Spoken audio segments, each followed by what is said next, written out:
हरे कृष्णा। आप सभी का मेरे YouTube चैनल पर हार्दिक स्वागत है। भगवान श्री कृष्ण का आशीर्वाद सदा आप और आपके परिवारजनों पर बना रहे। आज आप रसपान करने वाले हैं माघ मास महात्म्य के 28वें अध्याय का। लेकिन आज का अध्याय शुरू करने से पहले आप सभी से मुझे एक बात शेयर करनी है। दरअसल मेरे इस चैनल पर कुछ मोनेटाइजेशन की प्रॉब्लम आ गई है, जिस कारण से हो सकता है कि आने वाले कुछ दिनों में आपको जो व्रत की कथाएं हैं वो इस चैनल पर ना मिलके आपको मेरे दूसरे चैनल पर सुनने को मिलेंगी, जिसका लिंक आपको इसी वीडियो के डिस्क्रिप्शन बॉक्स में मिल जाएगा। साथ ही मैं आपको पोस्ट के माध्यम से भी अपने दूसरे चैनल का लिंक दे दूंगी। आप चाहें, अगर आपको मेरी वीडियोस अच्छी लगती हैं तो दूसरे चैनल को भी आप इसी तरह ढेर सारा प्यार दे सकते हैं। आप सभी का हार्दिक आभार कि आपने मेरे दोनों चैनल को बहुत सारा प्यार दिया है। जो भी कथाएं मैं अपलोड करती हूँ, चाहे वो माघ मास महात्म्य हो या फिर श्रीमद् भागवत महापुराण की कथाएं हो, आप नियमित रूप से सुनते हैं। बहुत सारे ऐसे भक्तजन भी हैं जो नियमित रूप से वीडियो देखते भी हैं और कमेंट भी करते हैं। इसलिए उन लोगों से विशेषकर मेरा अनुरोध है कि आप मेरे दूसरे चैनल को जरूर सब्सक्राइब कर लें। अगर आप पहली बार आज मेरे चैनल पर इस महात्म्य को सुनने वाले हैं तो आपसे भी मेरा यही अनुरोध है, क्योंकि आने वाले समय में आपको शिव पुराण की कथाएं भी मेरे दूसरे चैनल पर ही सुनने को मिलेंगी। अगर YouTube ने जो प्रॉब्लम इस चैनल पर आ गई है, अगर वो जल्दी रिजॉल्व कर दी, जल्दी ठीक कर दी, तो हो सकता है कि आपको परसों से, आने वाले समय से, आपको सारी वीडियोस नियमित रूप से इसी चैनल पर मिलेंगी। अगर इस चैनल पर मैं कथाएं अपलोड ना करूं तो आप समझ जाइएगा कि मेरे दूसरे चैनल पर कथाएं अपलोड हो रही हैं। आप सभी का बहुत सारा समय मैंने ले लिया, क्योंकि इससे पहले आप सभी से बात करने का मुझे अवसर प्राप्त नहीं होता था। आज मैंने आप सभी से आग्रह किया है, उम्मीद करती हूँ आप मेरी इस बात को टालेंगे नहीं। आइए रसपान करते हैं माघ मास महात्म्य के 28वें अध्याय का। वशिष्ठ जी कहने लगे कि हे राजा दिलीप, बहुत से जन समूह सहित अच्छोत सरोवर में स्नान करके सुखपूर्वक मोक्ष को प्राप्त हो गए। तब लोमश जी कहने लगे, संसार रूपी इस तीर्थ राजा को सभी श्रद्धा पूर्वक देखिए। यहाँ पर 33 करोड़ देवी देवता आकर आनंद पूर्वक रहते हैं। ये अक्षय वट है जिनकी जड़ें पाताल तक गई हैं, और मार्कंडेय ऋषि प्रलय के समय भगवान इसी अक्षय वट का आश्रय लेते हैं। यही भोलेनाथ की प्रिय भगवती भागीरथी है, जिसकी सिद्धलोक सेवा करते हैं।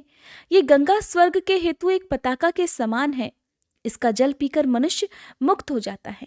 हे मुनिवर, सभी प्राणी इस नदी को यमुना से मिली हुई पाते हैं और इसका संगम बड़े पुण्य से प्राप्त होता है। इस पवित्र संगम में स्नान करने से जन्म मृत्यु रूपी दावानल से कोई तपता नहीं, परंतु ज्ञान प्राप्त करके मुक्त हो जाता है। यहाँ पर स्नान करने मात्र से सभी प्राणी बिना ज्ञान के भी मुक्त हो जाते हैं। इसीलिए श्री ब्रह्मा जी ने यहाँ यज्ञ करने की इच्छा की थी। इसी संगम में भगवान श्री हरि ने स्त्री प्राप्ति की इच्छा से स्नान करके लक्ष्मी जी को प्राप्त किया था।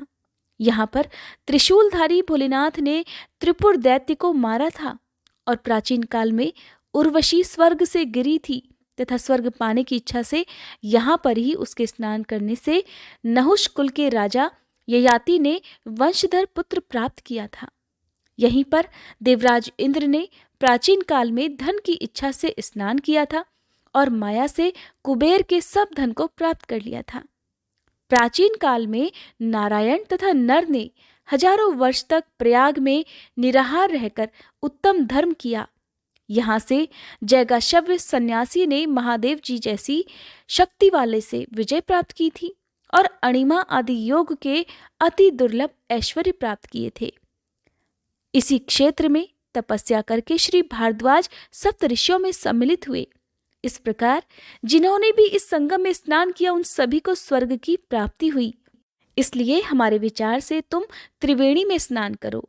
इस स्नान से पहले किए हुए तुम्हारे सब पाप नष्ट हो जाएंगे और संपूर्ण वैभवों को तुम प्राप्त हो जाओगे।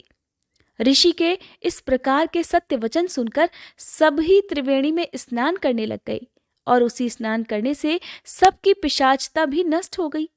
श्राप से मुक्त होकर उन्होंने अपना शरीर धारण कर लिया। वेद निधि ने अपनी संतान को देखकर प्रसन्न होकर लोमश ऋषि को संतुष्ट किया और कहा, आपके अनुग्रह से ही श्राप से मेरे पुत्र विमुख हो गए हैं। अब हे ऋषिवर, आप इन बालकों के योग्य धर्म को कहिए। तब लोमश ऋषि कहने लगे कि इस युवा कुमार ने वेदों का अध्ययन समाप्त कर लिया है, इसलिए इन कन्याओं के प्रीतिपूर्वक कर कमलों को ग्रहण करें। तब लोमश ऋषि तथा अपने पिताजी की आज्ञा से इस ब्रह्मचारी ने 5 कन्याओं से विवाह कर लिया और इस प्रकार इन कन्याओं के सभी मनोरथ पूर्ण हो गए। जिसके घर में लिखा हुआ यह महात्म्य पूजा जाता है, वहां नारायण भगवान ही पूजे जाते हैं।